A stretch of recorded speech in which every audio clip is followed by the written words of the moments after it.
The Peak Design CEO got the company in a lot of trouble. The CEO, despite not being asked, said he would do everything to help police catch Luigi. And you can see what the sensationalist headlines were over the past week, but this is what the New York Times article actually said. Basically, he called into the tip line and said, "Hey, I think that's our backpack," and the operator said, "Yeah, a couple hundred people already told us that." And he ended the interview saying, "Of course, my instinct would be to do whatever is possible to help track this person down. I've been a long time Peak Design guy, so there's the Gen 1 backpack. This is the new clip. Someone stole my first Gen 1.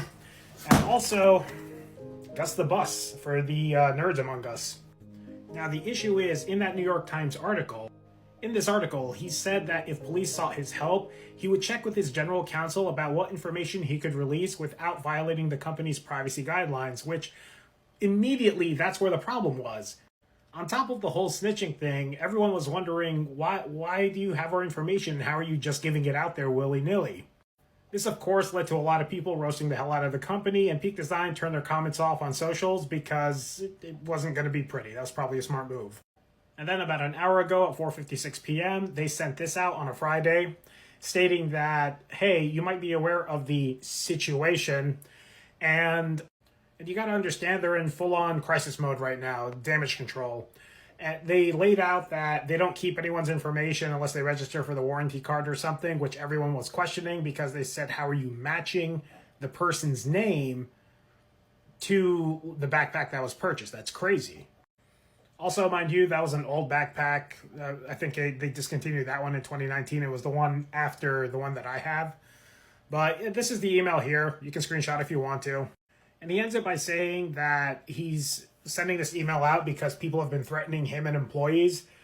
Probably not the employees. I haven't seen anything about that, but him, maybe. And you know, what's missing from this is that he went out of his way to tell everyone, hey, I called the police and said I'd do whatever I could to help. And that's done with the thought process of this is going to make me look really good and maybe lead to more sales. But the opposite happened. He could have called the tip line and said all that stuff and then not told the world about it. Basically, the optics of what he did, not great. I don't know if Gus approves or not, but yeah. I don't know if everyone's going over to PGY Tech and Falcam to get like the clip system and backpacks now instead, but I did see a couple of Reddit threads where people said they were just going to be returning the bag. And some people weren't even doing it because of the whole class warfare thing. It was because they did not like the fact that their information was just up for grabs and had to be clarified after the fact.